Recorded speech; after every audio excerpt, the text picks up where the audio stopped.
né, que nós falamos bem no finalzinho, então, só para ficar claro, proporção fenotípica. Então, quando eu cruzo indivíduos heterozigotos, como que os fenótipos vão estar distribuídos? Eu sempre vou ter 3 indivíduos com o fenótipo dominante e um indivíduo com o fenótipo recessivo. Agora, a proporção genotípica da primeira lei de Mendel é que, ao cruzar os heterozigotos, eu vou ter um indivíduo homozigoto dominante, 2 indivíduos heterozigotos e um indivíduo homozigoto recessivo.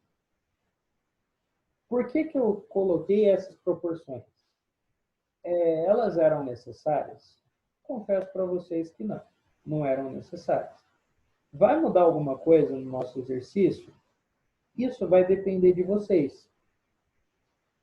Sempre que vocês perceberem que o meu exercício está falando do cruzamento de indivíduos que são heterozigotos, vocês não precisam perder tempo fazendo esse cruzamento. Então, esse gameta com esse dá esse gameta com esse dá esse. Não precisa. Se você viu que é heterozigoto, já coloca isso daqui, porque vai ser o resultado. Então, cruzou um heterozigoto com outro, você sabe que vai dar azão, azão, azão, azinho, azão, azinho, azinho, azinho. Você sabe que desse cruzamento é 3 para 1. Você sabe que desse cruzamento é um desse para 2 desses para 1 desse.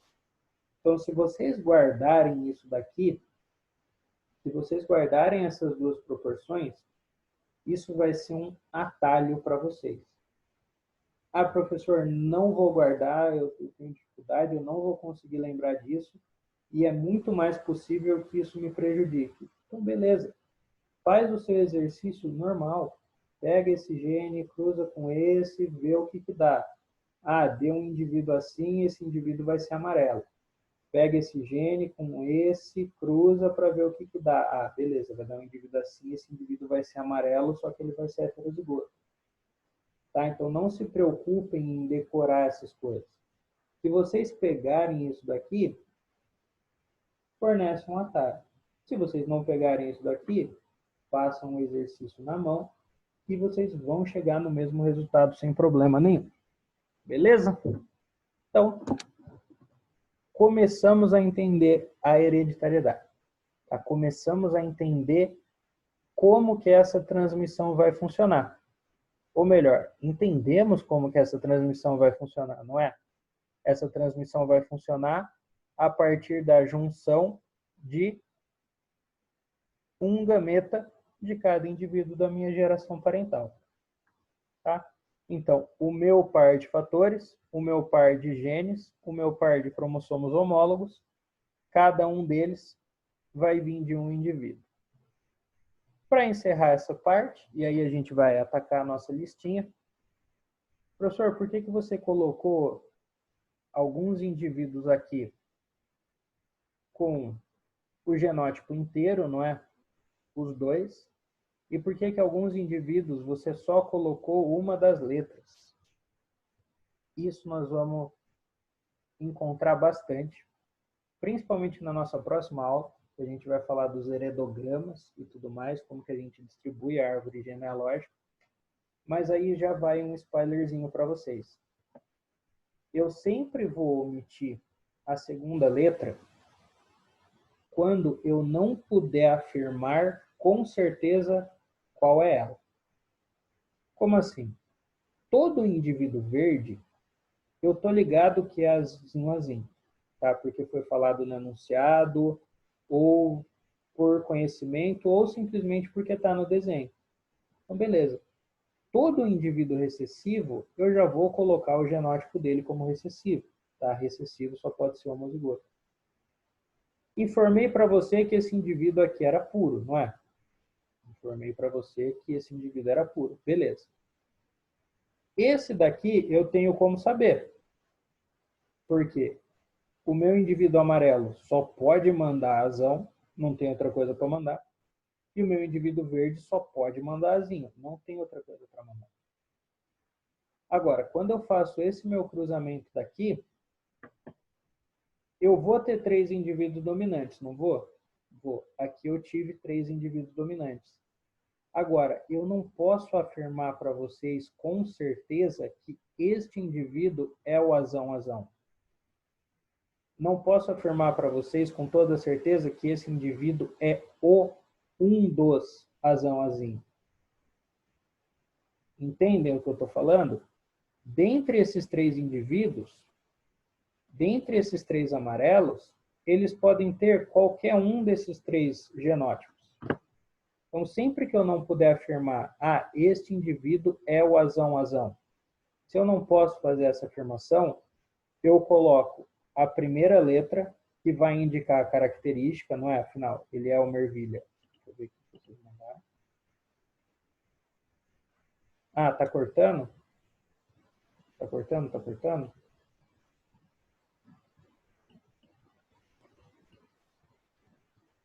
Deixa eu ver aqui.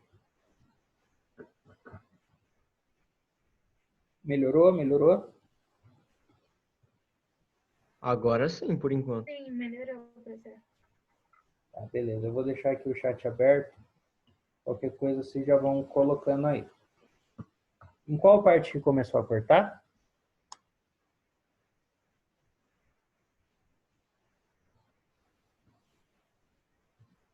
A hora que você começou a falar que não tem como você ter certeza nesses amarelos, que tá só o A e pode ser outra coisa.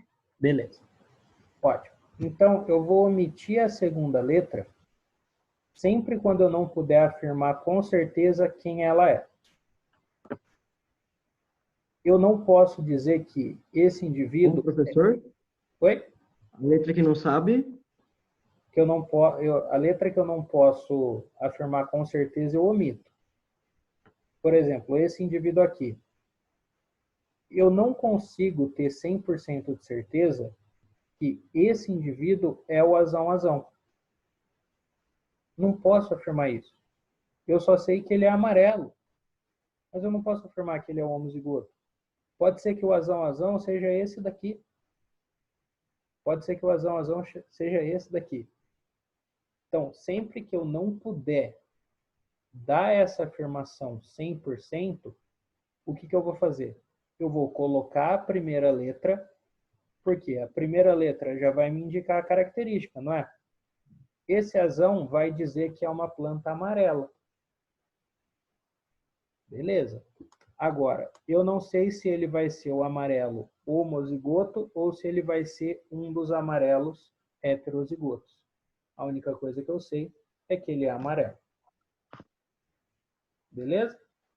Então, quando eu não tiver como informar, vocês deixam a primeira letra e um tracinho. Isso nós vamos ver bastante nos heredogramas.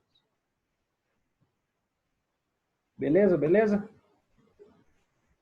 Nosso primeiro contato com o que o Mendel pensou. Agora, vamos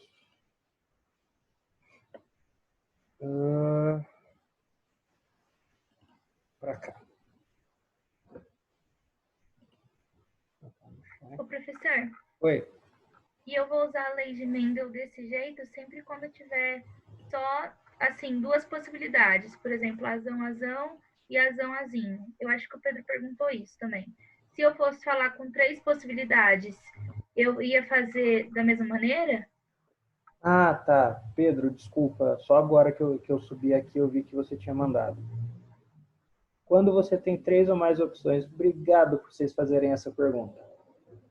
Quando nós tivermos 3 ou mais opções, nós vamos sair da primeira lei de Mendel em partes. Como assim? Semana que vem não, na próxima. Quando a gente falar de polialelia. Polialelia é quando eu não tenho somente 2 genes para aquela minha característica. Como assim? Eu não vou ter só o gene amarelo e só o gene verde. Eu vou ter uma terceira, uma quarta possibilidade. Ou pode ser que, na verdade, eu tenha vários, eu tenha 7, eu tenha 8 possibilidades. De qualquer forma, eu vou juntar de 2 a 2. Mas as minhas variáveis vão ser maiores. Quando eu tiver mais de uma possibilidade, o que isso vai me dar? Isso vai me dar obrigatoriamente mais genótipos. Se eu tivesse um terceiro gene, se eu tivesse uma terceira cor de ervilha, eu não poderia mais ter só o azão-azinho. Pro Mendel. Daqui a pouco a gente vai começar a falar sobre os erros do Mendel. E um dos erros do Mendel foi justamente isso que o Pedro e a Tamires falaram.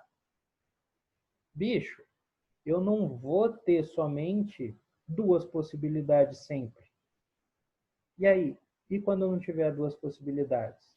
Aí, esperem um pouquinho que a gente vai falar. Tá? Como eu falei, vamos construir o raciocínio do Mendel, vamos entender a base do Mendel, e aí nós vamos descer o pau no Mendel. Vamos usar o que ele falou, e aí depois eu vou trazer para vocês em qual partes o Mendel estava errado. Uma das partes que ele estava errado é justamente isso. Quando eu tiver mais de uma opção. Tá bom? Vocês esperam um pouquinho? Sim.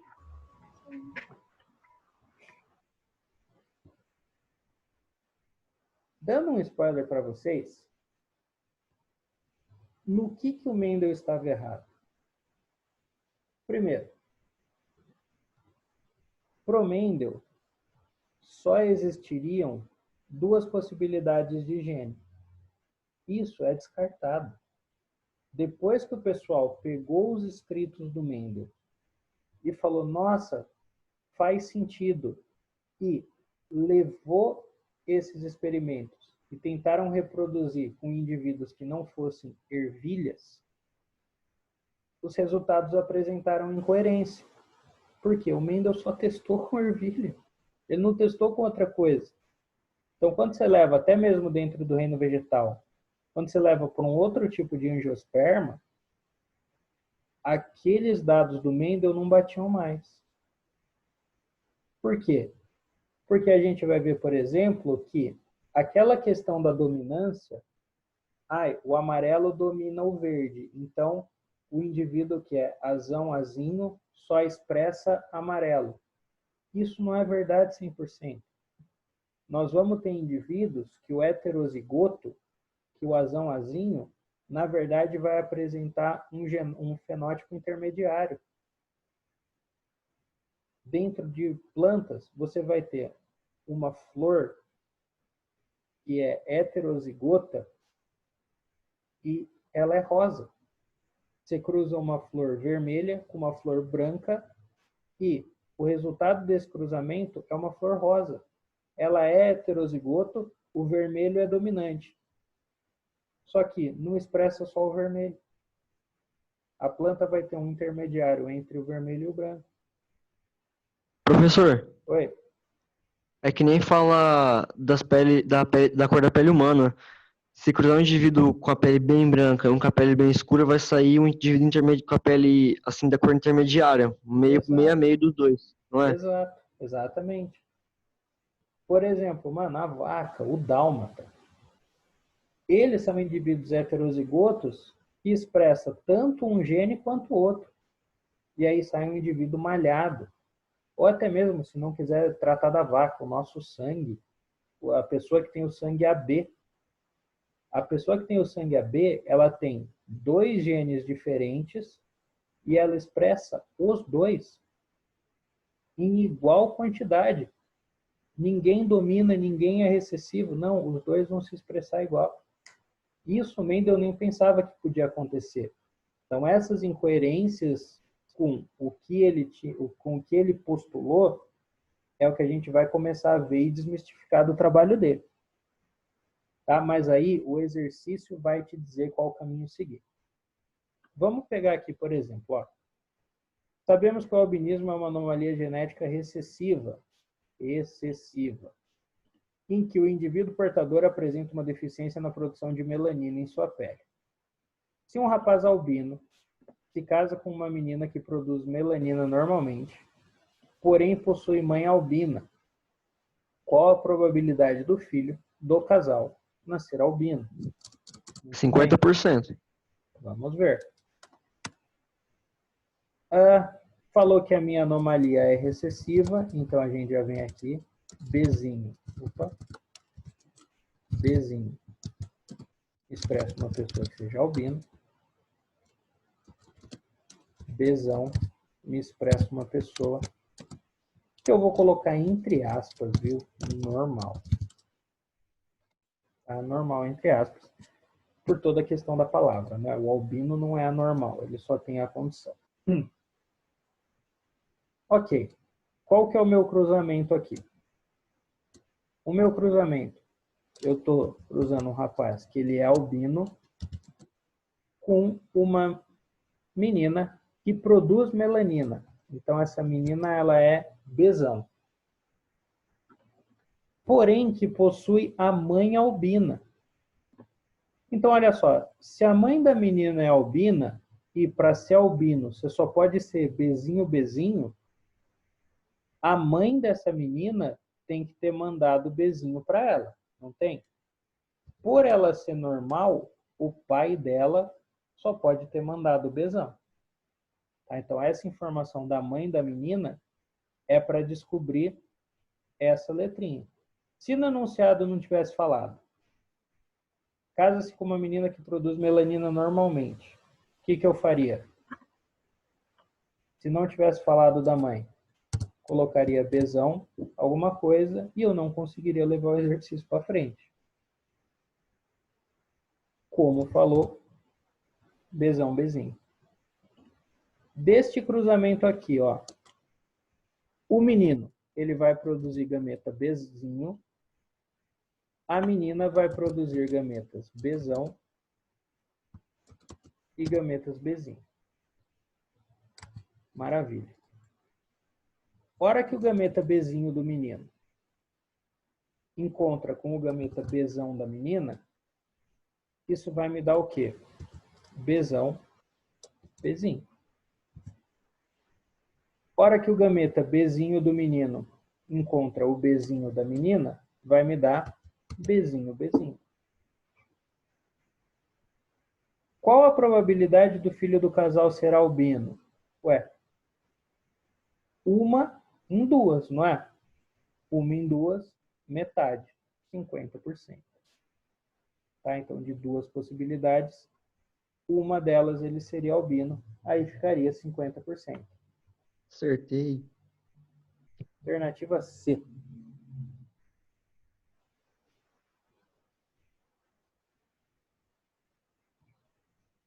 Puta, coloquei errado. Professor, aí na 2 eu fiquei meio confuso porque aí eu não sabia como é que eu fazia, porque genética, cromossomo, eu não sei Não, se uma coisa tem a ver com a outra. a 2 foi erro meu. Foi? A 2 é da aula de herança sexual. E aí na herança sexual a gente vai falar do cromossomo X e do cromossomo Y. Como que funciona a genética deles. Então eu coloquei na lista errada, perdão. Vamos para 3. Sabe-se que em determinadas raças de gatos, a pelagem preta uniforme é condicionada por um gene dominante Bzão. E a pelagem branca uniforme pelo seu alelo recessivo Bzinho. Do cruzamento de um casal de gatos pretos, ambos heterozigotos, espera-se que nasçam. Muito bem. Então, ó, eu tenho que o preto é relacionado ao gene Bzão. Eu tenho que o branco é relacionado ao gene Bzinho. Maravilha. Qual foi o meu cruzamento? O meu cruzamento foi de dois indivíduos pretos, dois indivíduos pretos, porém heterozigotos. Olha, senhor, estou cruzando dois indivíduos heterozigotos, não é? Como que vai ficar o resultado desse meu cruzamento? Bzão, Bzão, Bzão, Bzinho, Bzão, Bzinho, Bzinho, Bzinho. Sempre que cruza heterozigoto, dá isso daqui. Ah, professor, não me sinto confiante para fazer isso. Então, separa os dois gametas. Esse Bzão com esse Bzão, Bzão, Bzão. Esse Bzão com esse Bzinho, Bzão, Bzinho. esse Bzinho com esse Bzão, Bzão, Bzinho, esse Bzinho com esse Bzinho, Bzinho, Bzinho. Tranquilo. Esse meu primeiro indivíduo aqui, Bzão, Bzão, ele vai ser preto. Esses meus dois indivíduos, Bzão, Bzinho, pretos também. E esse meu indivíduo, Bzinho, Bzinho, branco. Vamos ver. Espera-se que nasça 100% dos gatos pretos? Não, porque apareceu branco na parada. 100% de gatos brancos? Nem de longe, né? Branco foi minoria. 25% de gatos pretos, 50% de gatos malhados e 25% de gatos brancos? Não também. 75% de gatos pretos e 25% de gatos brancos? Isso aí. Olha só. Quantos pretos eu vou ter? 3/4, não é? 3 em 4. 3/4 de fato dá 75%. E brancos, 1/4. 1/4 dá 25%. Então, alternativa D. Só um detalhe para vocês, uma curiosidade com relação a essa pergunta. A alternativa C, ela poderia ser a resposta se eu tivesse uma palavra a mais no enunciado. Uma palavra a mais.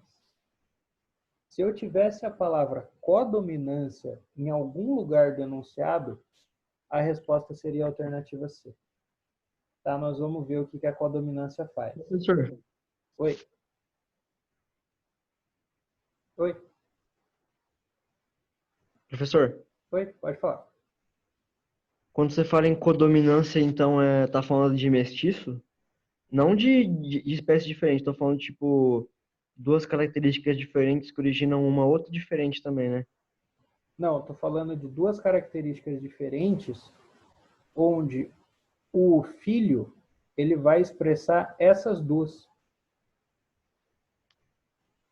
Então, por exemplo, o gato malhado, ele seria o gato preto com pinta branca.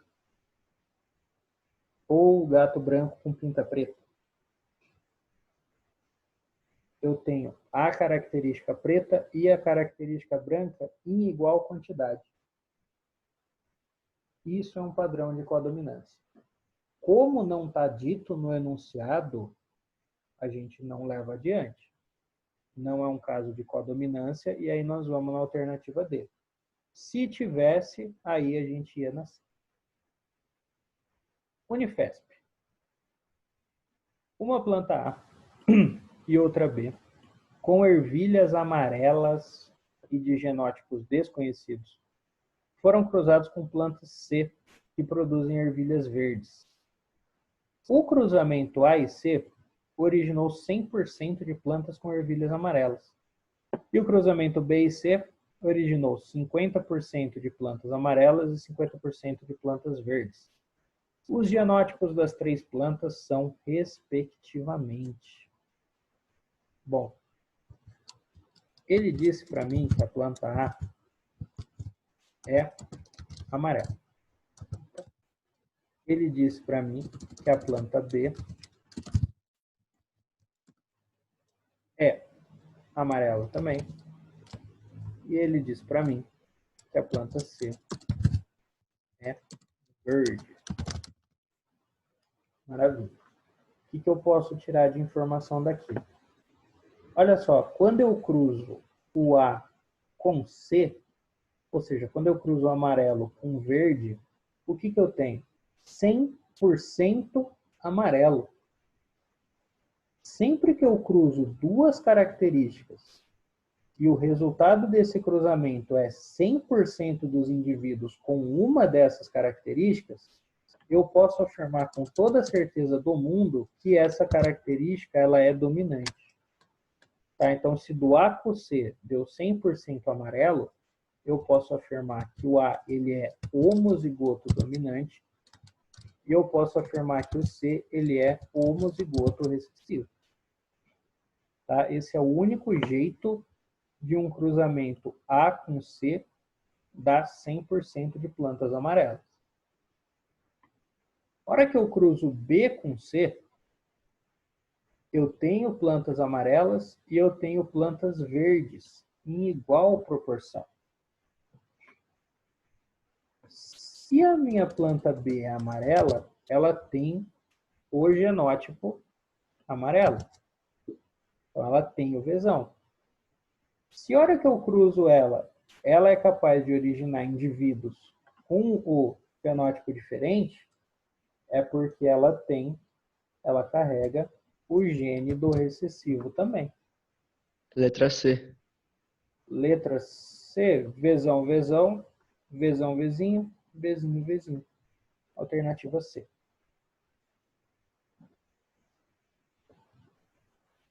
Boa. Ai, meu Deus, FUVEST. Não, calma. A fenilcetonúria é uma doença que tem herança autossômica recessiva. Professor, Oi. o que seria autossômica? Autossômica é tudo que não for sexual. Dentro dos nossos cromossomos, nós temos 46 cromossomos. Deles, 44 são cromossomos autossomos, que dão as suas características. Professor, fala de novo, o áudio cortou, por favor. Ah, tá. Espera aí que aqui apareceu a mensagem. Voltou? Voltou? Voltou agora. Beleza. Dentro das nossas células, nós temos 46 cromossomos. Desses 46, 44 são autossomos, ou seja, neles vão estar os genes para todas as suas características, entre aspas, normais, de estruturação de corpo e tudo, e 2 desses cromossomos são cromossomos sexuais, que servem única e exclusivamente para dizer se você vai ser do sexo biológico masculino ou feminino. Uma herança autossômica é eu falar que o gene está contido em um dos 44 cromossomos. A herança sexual, o gene vai estar contido em um dos 2 que determinam se você vai ser homem ou mulher. Considere a prole de um casal. Beleza, João? Beleza. Considere a prole de um casal de heterozigotos quanto à mutação que causa a doença. Muito bem. Bom, ele já mandou para a gente a informação que o indivíduo recessivo ele tem a fenilcetonúria e o indivíduo dominante ele não é afetado. De novo, vou colocar aqui entre aspas, normal. O meu cruzamento foi entre indivíduos heterozigotos. Como que vai ficar o resultado? Ah, senhor, heterozigotos, então é aquela coisa lá, Bzão, Bzão, Bzão, Bzinho, Bzão, Bzinho, Bzinho, Bzinho. Isso. Senhor, ainda não me sinto confiante. Faz normal. Esse daqui com esse daqui com esse daqui com esse e esse daqui com esse. Muito bem. Temos aqui, então, a nossa resposta. Vamos ver o que eles estão perguntando. Qual a probabilidade de o genótipo da primeira criança ser igual ao dos seus genitores? Qual a probabilidade, então, da criança ser Bzão, Bzinho? 2 em 4, não é? 2 em 4, metade, 50%.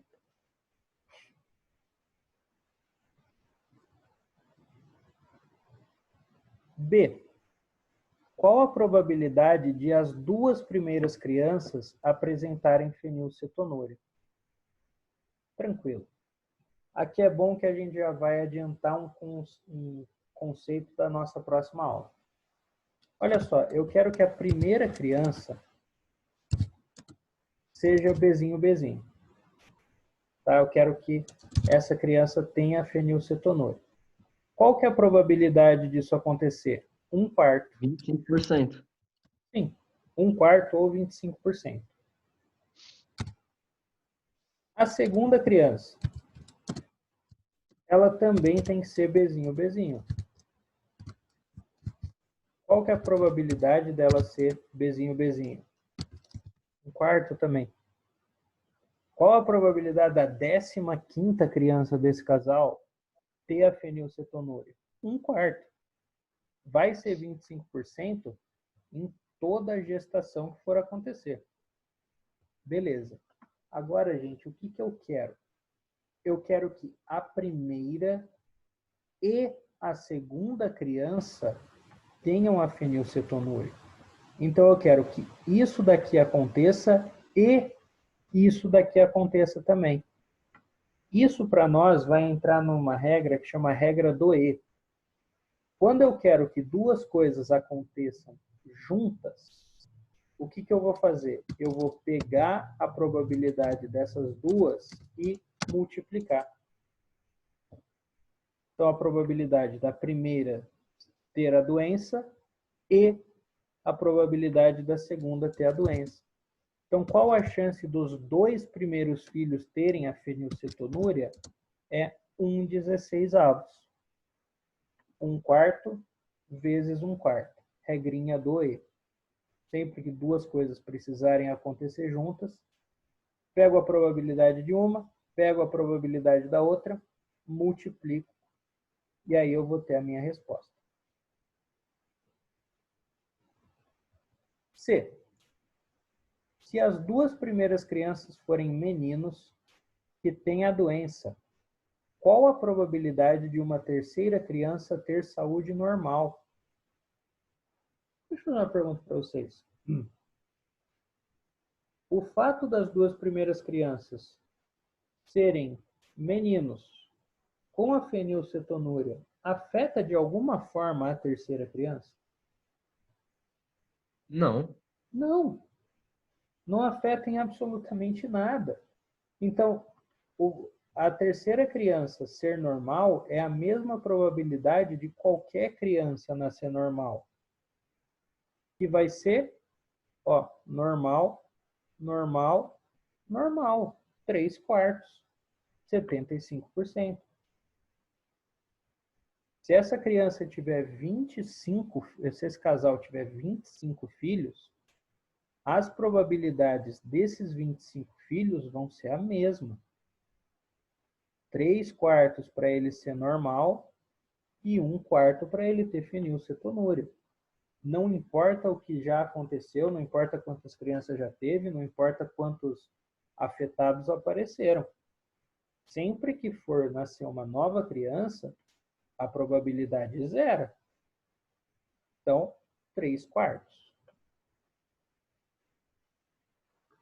Se a primeira criança for clinicamente normal, qual a probabilidade de ela não possuir a mutação que causa fenilcetonúria? 25%. É 1/4 também. Bora lá. Essa foi a pegadinha da FUVEST. Vejam só, a minha primeira criança, ela já é normal, não é? Então, ela está dentro de um desses três aqui.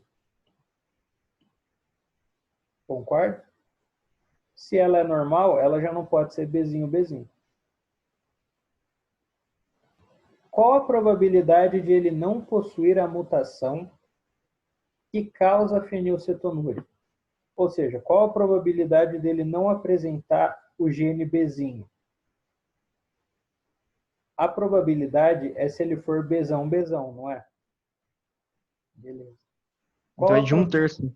Qual a probabilidade dele ser Bzão, Bzão? 1/3. Por quê? Falando que ele é normal, já descarta a chance dele ser Bzinho, Bzinho. Ele ser normal já vai dizer para mim que ele está dentro desses três. Então, qual a probabilidade dentro dos indivíduos normais dele não apresentar a mutação? 1 em 3. 1 em 3 indivíduos que são, entre aspas, normais. Tranquilo?